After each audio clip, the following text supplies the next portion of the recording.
much for inviting me. I feel a bit of a fraud to be here because I'm not an archaeologist. I don't know anything about the Mediterranean, but I've learnt a lot today. It's been really interesting, so thank you very much. And I've really enjoyed myself, so thank you for inviting me. And I hope I haven't had too much wine. Might help. As Jan said, I'm a social and material anthropologist rather than an archaeologist. And these days I'm based in a museum studies department rather than an anthropology department. And I should say, I think at the beginning that kind of situation in the museum studies department and my curatorial background, I worked for a long time on a curatorial basis at the Pitt Rivers Museum in Oxford, which some of you might know, and is basically my favourite place in the whole world. And I feel like a refugee from the Pitt Rivers Museum. I still miss it terribly. That experience, I think, has been actually very influential on my particular approach to thinking about the materiality of forced migration. I should also say that my experience working on a long-term basis in Colloque refugee camps on the Thai-Burma border has also been very influential in my kind of wider thinking about material culture more broadly. And that's something I'm not going to be talking about so much today, because I'm talking particularly about the materiality of forced migration. But it is something that feeds very much into my Displaced Things book, my next book. Something I want to just clarify before I go on, just a couple of terms to explain, or a couple of caveats even, really. One is my use of the word Burma rather than Myanmar, which I'm sure most of you will be aware that Burma now calls itself Myanmar, and the UN recognises the term Myanmar rather than Burma. And you might think I'm being a bit colonialist, being British and calling it Burma rather than Myanmar. The use of Burma actually reflects my informant's preferences.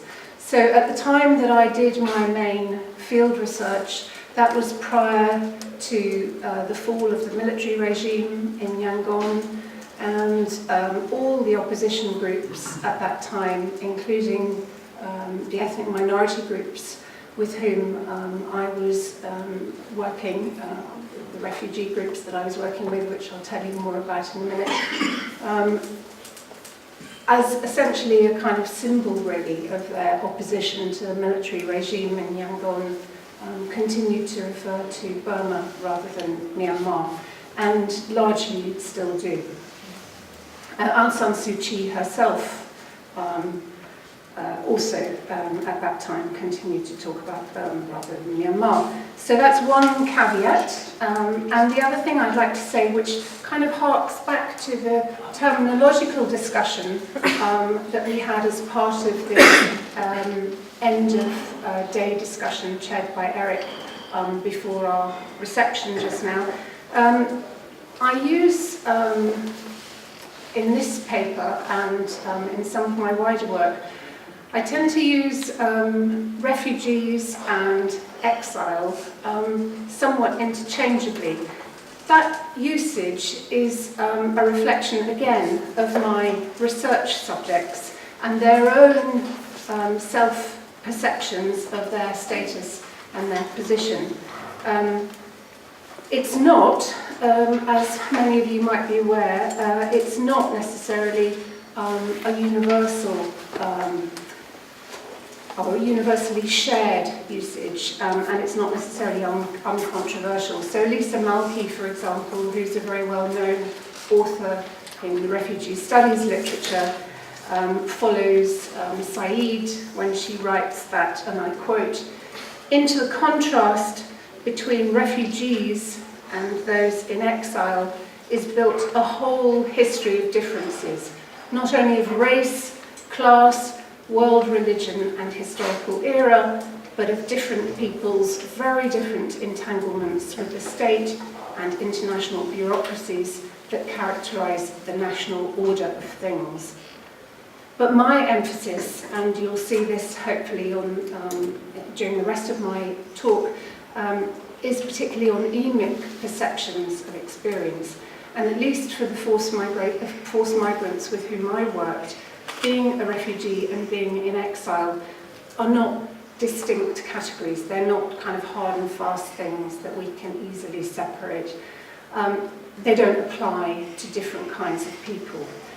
Instead, it's more about a state of mind or a kind of moment in time even that you slip between. So you might feel yourself to be in exile at one moment or a refugee at another, or to be both.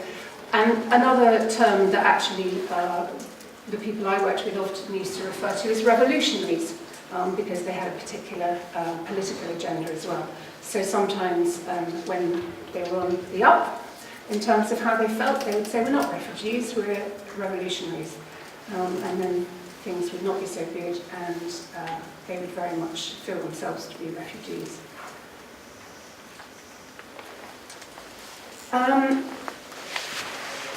So my research was long-term anthropological field research in the Kerry refugee camps, which are in northwest Thailand on the Thai-Burma border. Sorry, this isn't a terribly visible map. I think there's a pointer somewhere, isn't there? Make it work. So this is Thailand on this side of the strong black line. This is the border. This is Burma on this side. The refugees I worked with come from this little state here. Burma is like a big bowl. So in the middle, it has a kind of lowland area where the ethnic majority live.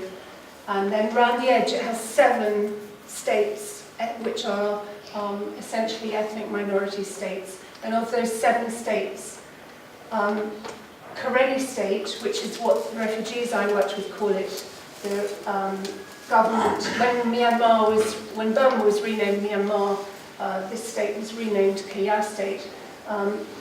That's where the refugees come from. And they are the northernmost refugees of a very large number of refugees from Burma, strung along camps all the way down the Thai-Burma border.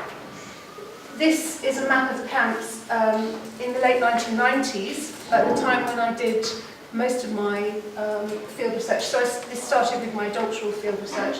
At that time, there were 4 Kerry camps, as you can see, and lots of Karen camps. So lots of people have heard of the Karen. Far fewer people have heard of the Kereni.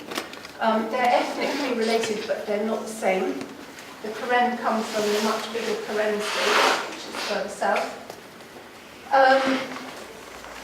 Since I worked with the Kereni, the UNHCR became involved in running the camps in around 2003, and at that time, or from that time, the camps became much more constrained, much less porous. It was much harder for refugees to move in and out in terms of trying to gain short-term work, popping into town to go to the market, and those kind of things. And also camps were merged. So there are now only 2 very big Kerry camps, whereas there were these 4 at the time that I was first working there. And it's now absolutely impossible, and has been ever since 2003, to do the kind of work that I did, which was living in the camps. So while I was living there, I worked as an English teacher. That was essentially the quid pro quo that the refugees and I struck. Sorry, I hadn't meant to tell this story, but just realising the presence that I'm in, I have to tell you. When I first arrived in Thailand, I didn't mean to work with Kerry refugees at all. I thought I was going to do my PhD about young pro-democracy ethnic Burman students. So in 1988, when there were lots of pro-democracy demonstrations in Yangon, and lots of shootings of university students and monks. Lots of people fled, particularly university students, fled across the border into Thailand. And I wanted to go and work with, because they would have all been the same age as I was. They were university students, undergraduates at that time. And I wanted to go and work with these pro-democracy students. Anyway, I got to Thailand and talked to various kind of stakeholders on my way to trying to work with these people. And they were saying, why do you work with them? You know, don't go work with them. Loads of people have worked with them. And don't go work with the Karen. Loads of people have worked with the Karen. Why don't you go work with the Karenni? Nobody's worked with the Karenni. And they're really eccentric, and they're really, they're really odd, they're really hard drinking, and they're kind of miles up in the north. Go and work with the Kerry. So I thought, okay, well that might be interesting, especially as no one's worked with them.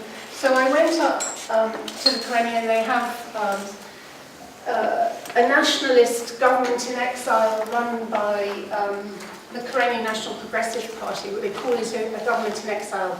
And I went to its office, which was a small room, and I went to meet the foreign minister of their government in exile, who's a guy with the wonderful name of Abel Tweed. And we had a meeting, and I was very nervous because it was going to be him that gave me permission to work in the refugee camps or not. And he spent the whole interview sitting on a chair with his feet up, watching, I think it was English Premier League football on the telly, and not looking at me at all. And when I had finished trying to explain to him what I wanted to do, he said, "What do you want to come here for? I thought all archaeologists went to the Middle East." He goes, "I'm not an archaeologist, he just thinks I want to dig holes." Anyway, he said, "That's fine, you can go to the refugee camp so long as you teach English in the school, the secondary school in the camp." So that was what happened, and I ended up living in the southernmost Karenni refugee camp, which was the nearest to the border, the furthest away from Mae Son, and the least accessible to the Thai authorities, because technically no foreigners were supposed to be in the camps. There was actually one other foreigner who lived in the camps at the same time as me. He was also a British woman. And the Karenni thought this was very funny because I'm sorry, I don't know in metric. I'm 5'9", and the other English woman who was living in the camps is 4'11". So she is very small, and I was quite tall, and the Karenni are sort of in between. So they thought it was really bizarre that we could possibly be from the same place. The Karenni are a very interesting population, and of course one of the effects of displacement or forced migration is that it has essentially concentrated a very diverse population into very constrained environments. So the refugee camps become these very concentrated places of diversity which existed before, but it becomes funneled into these much smaller places. So Karenni isn't even an indigenous word to any of the Karenni languages. There are about 12 self-distinguishing ethno-linguistic groups from Karenni state. Karenni itself is an Anglo-Burman term, which means red Karen, because traditionally one of the groups wore red cloths. But it's been kind of co-opted for the purposes of this nationalism, which has been emergent really ever since Burma's independence from Britain in January 1948. I'm working in India at the moment, so I'm getting mixed up. India is 1947. 47. Yeah, was it 47? Burma as well? And as well as this ethno-linguistic diversity, there's also a great deal of other diversity as well. So there's tremendous diversity, for example, in educational background. So the Karenni refugee population ranges from people who have never been to school at all and cannot speak anything but their own Karenni mother tongue. They can't speak Burmese, which is used as a lingua franca amongst the population as a whole.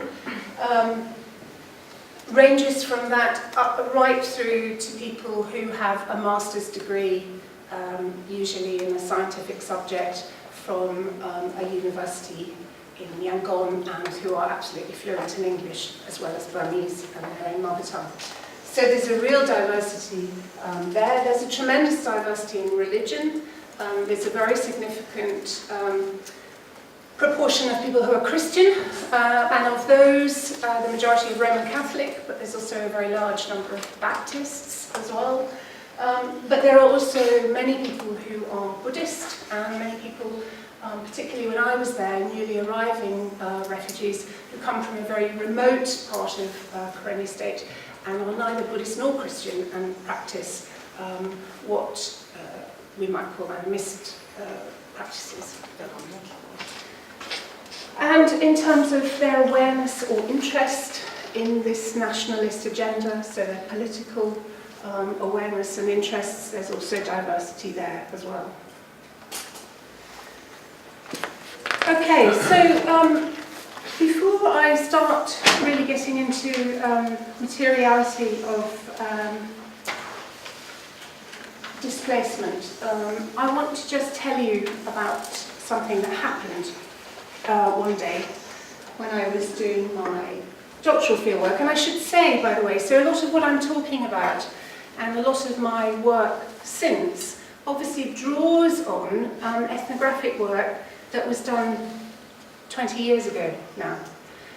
I have made plenty of follow-up visits since, but since 2003, as I said, it's not been possible to kind of do that same lived research in the camps as it was. And in retrospect, it's clear that I didn't realise it at the time, that both I and the refugees were actually very fortunate in how things were in that pre-2003 time. I was fortunate in being able to do the research that I did, and they were fortunate in that there was a great deal more freedom for them in, relative to what there is now. So one day in 1997, I was travelling in a truck, not unlike this one, with about a dozen Karenni refugees from the border camp where I lived to the nearest Thai town, to Son. And in good conditions, that was a journey of about 3 hours. The first 2 on a track through the jungle, the last hour on the tar macadam road.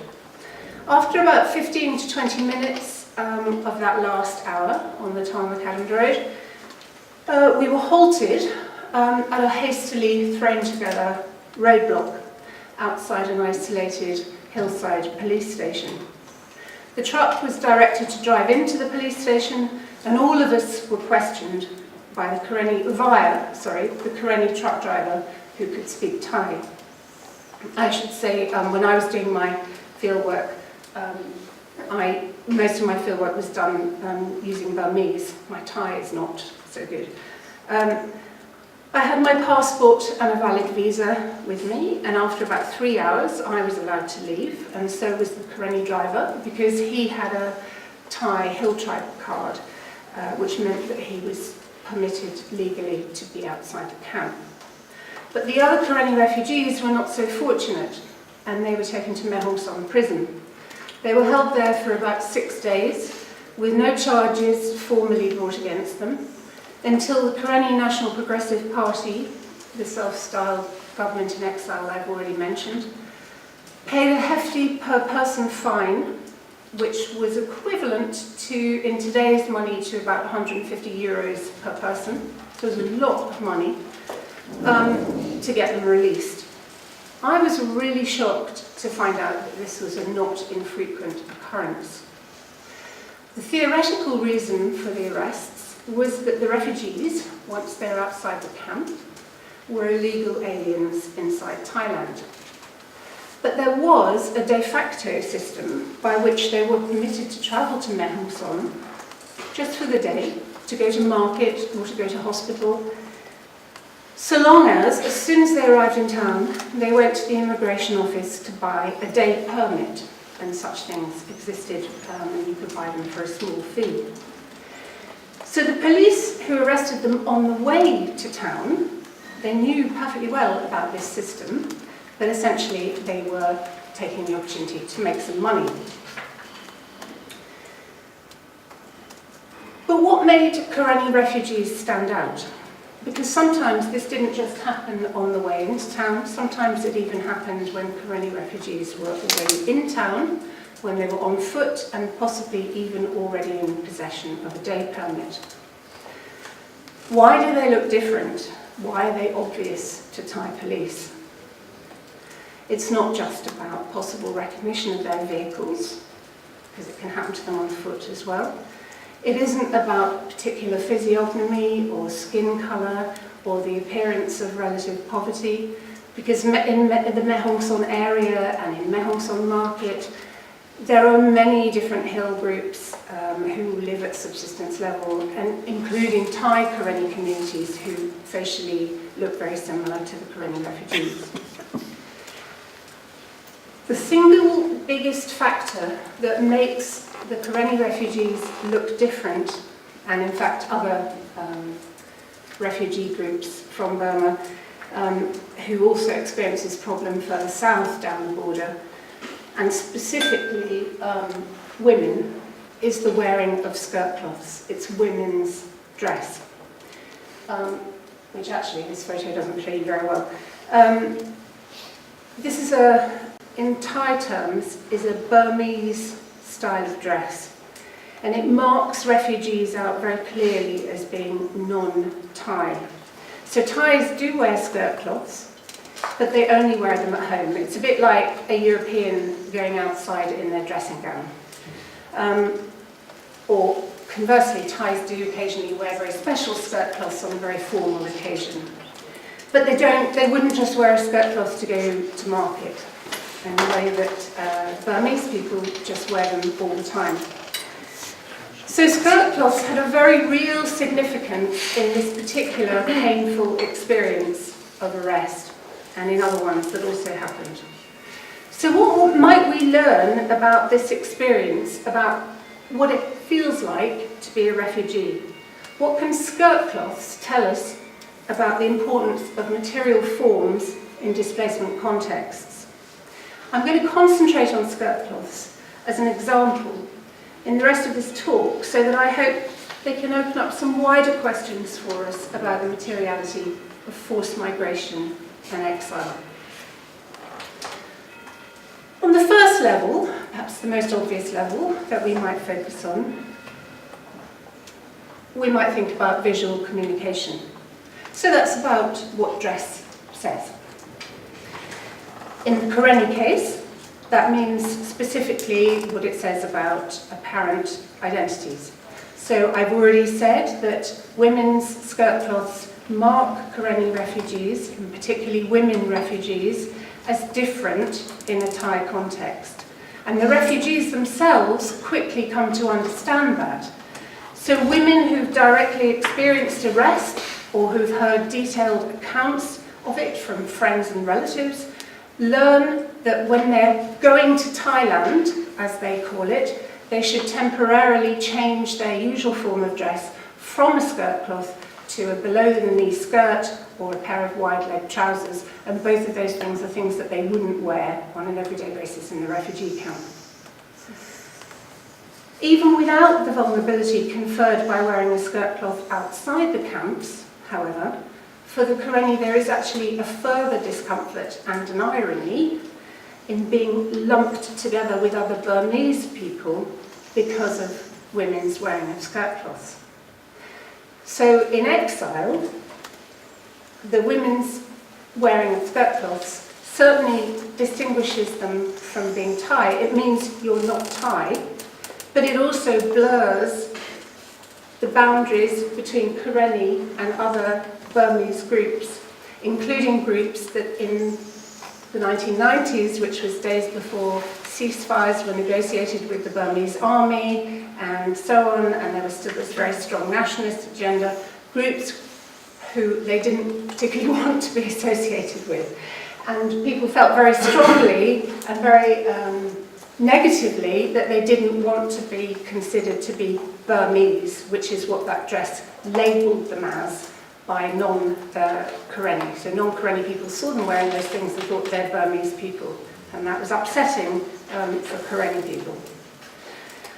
Other boundaries that become blurred or are reassessed in the Thai, non-Thai, Burmese, non-Burmese dialectics in exile are those within the Karenni groups, so those between the distinct ethnic groups that make up the Karenni community.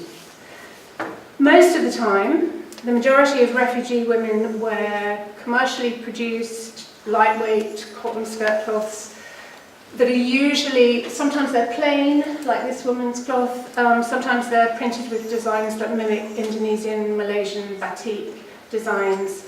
Those kind of cloths are very cheap, they're very easily available in the shops, in the refugee camps, just like they were for first-generation refugees in the markets back home. But there are also many women who, either as a general rule or perhaps in the cold season, prefer instead to wear thicker cloths that are hand-woven in the camps, usually on continuous warp backstrap looms using pre-dyed yarn. And at home, back home, they may not have been woven using pre-dyed yarn. They might have been more likely to have been woven using yarn that one spun oneself from cotton that one grew. But now that's not possible in a refugee setting. So instead the yarn is purchased ready spun, ready dyed, dyed using chemical dyes from the markets in Mehongsong. So women either wear these thicker cloths, handmade cloths, on an everyday basis with either with t-shirts or for festivals or Sunday church, or sometimes just generally with more traditional style tunic tops, like Beme is doing in this picture. Beme was one of the young women I shared a house with.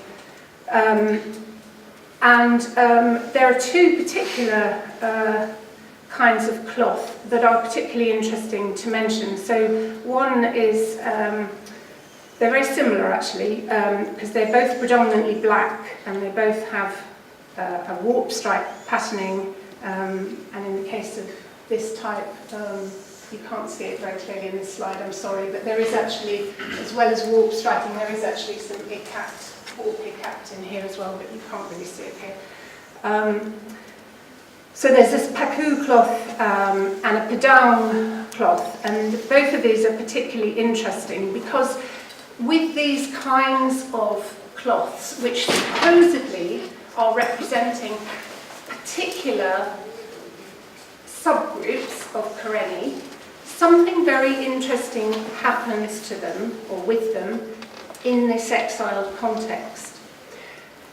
On one level, they generally increase in popularity amongst women who don't come from the ethnic groups that these cloths supposedly represent. But also, the very fact that these cloths are said to represent kind of whole groups, Paku, Karen or Padaung in these cases, actually is something that happens in the exiled context. Because prior to displacement, they may, and this Padaung example is one that typifies this very nicely, they may actually have only been typical of one very small geographical area. So this cloth is really interesting, of a real shift that happens in displacement. Padaung, this is a really interesting one. Padaung is not an indigenous term at all. It's a Shan Burmese term, which is used by other people, by non-Karenni people, to kind of refer to all the Kayan, who are a subgroup of the Karenni, but actually there are lots of different Kayan groups. Sorry, this is really complicated. But in fact, lots of Karenni women told me that really this cloth is really only typical of one Kayan group, the Kayan Kungan, and actually even then it's really only typical of 2 villages. But in the camps, in displacement, it becomes to be, it's said to be, okay, this is a Padaung cloth. So not only is it, right, no longer this is a cloth from these 2 villages, it's not, and it's not even a Kayan Kungan cloth, I can't say that. It's also a cloth that becomes a whole Kayan cloth, but they're not even using the word Kayan, which is their own ethnonym. They're using a word that's used by other people, the word Padaung. And actually Padaung, strictly speaking, means copper neck. It refers to the women who wear neck rings, which actually technically are only one group of Kayan who are another group. Anyway, so it's all very complicated. There's lots of shifts going on in terms of what the ascriptions are and the particular associations given to that cloth in identity, in displacement. So that's one level. We can think about identities, but there's a whole lot more going on than that. We need to look at much more than shifting expressions and visual negotiations of identities. Cloths stand for more than just Karenniness or Pakuness or Padaungness.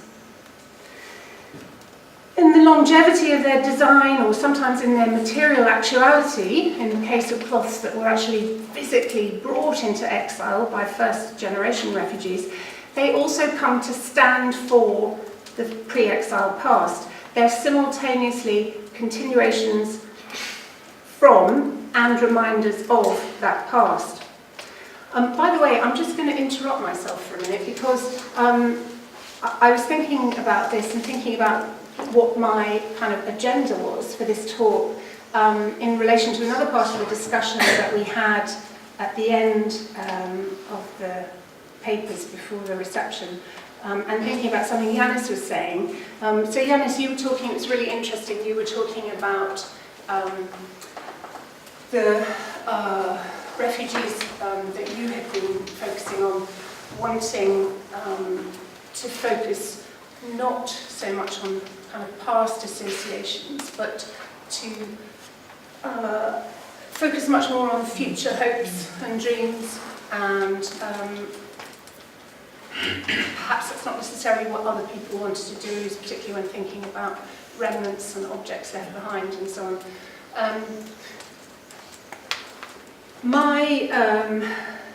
A lot of what I'm going to be saying in the rest of this talk is very much about thinking about continuities with the past, which none of that is about the fact that there are not, that there is no importance to thinking about future hopes and dreams for the Karenni refugees, and in fact that's really, really important to them.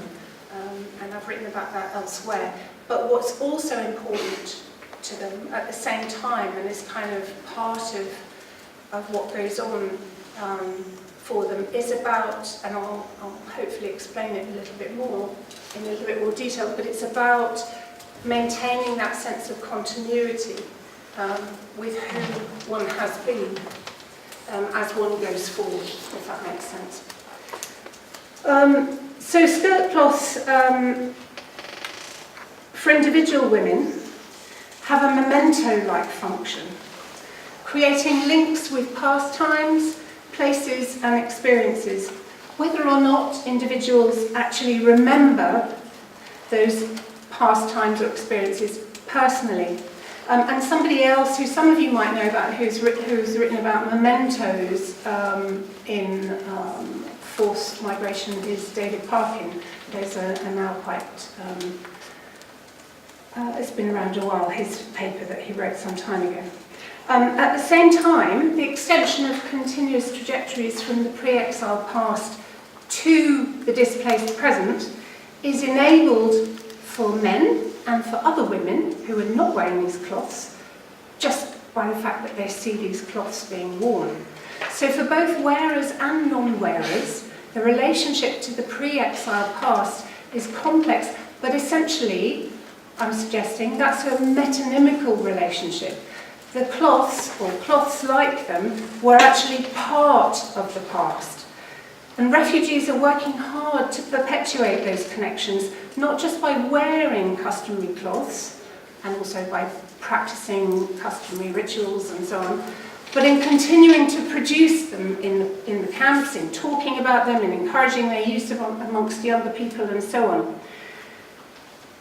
Skirt cloths do more than connect to the pre-exile past through design or continuity of physical presence, however. How they are worn and their intimate relationship with the body is also a fundamental part of that. Skirt cloths, it's very hard for you to see on the picture, but essentially they consist of a long rectangle of cloth, which is the two short ends of the rectangle are stitched together in a seam, so it makes a tube, and you step into the tube, and then you kind of have quite a wide tube, so you just hold it to one. A man can also wear a skirt cloth, but he wears it very differently. A woman pulls it to one side, so the end of the tube is here, and I've got lots of fabric here, and then I cross all that extra fabric across my body, and I tuck it in at the waist. And the way a woman wears her skirt cloth kind of wraps the body very snugly, and it reaches sort of to mid-calf level or below. And it's sort of simultaneously modest, but also quite figure-hugging. Wearing that skirt cloth, it means retaining a long, familiar sense of ease, comfort, and smugness. A customary, snugness, not smugness, sorry. A customary pattern of physical interactions between fabric and body. For first-generation refugees, it provides physically reassuring continuity with pre-exile life. Whatever else might be unfamiliar or problematic, within the camps, at least one doesn't have to be particularly conscious of how you're dressed. Like all clothes, skirt cloths face inward as well as outward, making continuity with the past an intimately embodied tactile experience as well as a publicly visual one. But wearing a skirt cloth is also deeply performative as well. So you actively wear your skirt cloth, habitually and frequently unfolding it and refolding it. So women do this all day. All day they're kind of like doing this all the time, and untucking it and retucking it and holding it out and tightening it and doing this. It's a kind of constant thing that they're not even thinking about. It's unconscious all the time.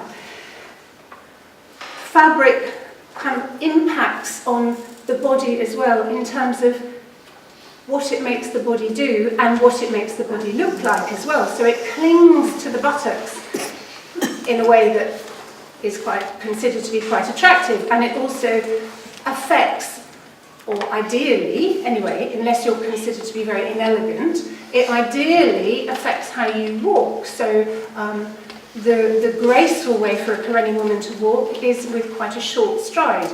If you don't walk like that, then it's kind of a bit clumsy. You can walk with a long stride, which is probably what I did, but it doesn't look very good when you're doing that with the skirt cloth. The cloths are also utilised, as well as skirts, as other things as well. So when a woman is washing, because you have to wash in public, outside, you are kind of hoisting it up to your armpits and using it as a modesty protector. You can carry things in it, use it for gathering fruits and so on. And when you're not wearing it, you can have an extra one that you're using as a baby carrier and so on. So in all of those things, women and skirt cloths alike are continuing to do something that was also a basic part of quotidian life in the pre-exile past. This isn't just a matter of refugees continuing to wear clothes that remind them of the past and facilitate an effective, imaginative and physical sense of continuity with it, they're actually performing the past, continually recreating elements of it in the present. And of course, women's dress is only one example of this. It's just the example I've chosen to talk about tonight. This performance is itself, I suggest, a form of active remembering, or memory as action. The wearing of particular kinds of clothes, the bodily sensations, deportments and actions that they determine enables not just the ongoing remembering, but the repeated reproduction of the past as a way of being. Of course, there's strong echoes there, as I'm sure some of you will recognise with Connaughton's idea of habit memory, a performance or acting out of the past, rather than a bringing of the past into the present as the past. There's also some resonances with Tim Ingold's view of a way of life, as he calls it, as not simply an object of memory, but also as a practice of remembering. But those things, performing the past and practices of remembering, are hardly specific to displacement or forced migration. So what's different in an exiled context? I suggest that those performances and practices and the material things and experiences that constitute them do have a particular poignancy and significance in this exiled situation. Because the thing about displacement, of course, is that it separates the present from the past across spatial as well as temporal distance. Material culture, like dress, for example, acts as a connector across that gap, not just in its memento role, but through its performativity, through the continuity of a familiar habit with familiar things. That habituality is comforting. It helps to soothe the painful reality of no longer being at home. It connects with the past. But at the same time, habit and familiarity can also keep picking at old sores. So they are also painful. Remembering is painful, in other words. It's not just comforting, it's also painful at the same time. The same objects and practices that remind one in a soothing way of the pre-exile past can also be anguishing reminders of the past, including trauma and loss. Skirt cloths and other forms, in other words, can shift between or simultaneously hold metonymical and metaphorical statuses, so they can stand for and enable continuity with the past that they were a part of, and at the same time they can represent not just something that's kind of been forever lost, but also loss itself. I should say I'm not arguing that there has been, sometimes there can be in interpretations of refugee experience, sometimes there can be a sense that there's been a sort of tremendous and complete loss and sort of total rupture. I'm not arguing that about Karenni cultural identity, and I'm not arguing that there's been some great rupture caused by forced displacement that's resulted in a sort of total loss. But I think one useful way of perhaps thinking about it, at least for the Karenni refugees, is that forced migration has caused what Anker Smith calls a gestalt switch, that, and I'm quoting, that gives us the discovery of the past as a reality that has somehow broken off from a timeless present. And it's when one becomes aware of that breaking off that one becomes aware of and starts to feel the loss of it. Thereafter, or at the same time, one's trying to overcome that loss by what Anker Smith calls a recovery of the past, by transcending again the barriers between the past and the present. Recollections of past traumas, like other connections with the past, are complex. They can be communal. For example, amongst the longest staying refugee camp population, they can be triggered by empathic and social responses to the very recent experiences of newly arrived forced migrants. That kind of thing is the kind of communality identified by John Davis as a bond of suffering amongst refugees.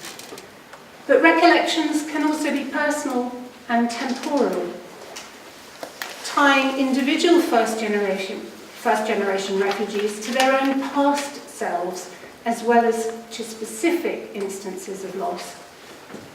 And for second and later generation refugees who've been brought up on stories of trauma, exile and Burmese oppression, there are imagined experiences and still powerful emotional reactions. Those remembered and imagined experiences are, as John Davis puts it, continuous with ordinary social experience. They contribute, in other words, to present cultural forms and practices. They're also vital in sustaining, and this is what I was saying earlier when I interrupted myself, they're also vital in sustaining a sense of continuity in who one is, both as a Karenni and as an individual through time. So who one is through time, having that sense of the connection over a span of time. Being reminded of this, however troubling it may be, and whether through first-hand memories, second-hand imaginings, or a mixture of the two, is important. It confirms to each refugee their continuity through time despite separations with the past caused by forced displacement and physical hardship. Repeated memory and performance of both Karenni suffering and Karenni habituality thus becomes a thread that connects past and present selves, its underlying sense of loss, something that we could interpret as being a bit like what Rivers, writing on Marcel Proust's treatment of suffering, calls the ache that remains, the anguish that endures, but which is also, perhaps more optimistically, effective proof of the continuity of ourselves.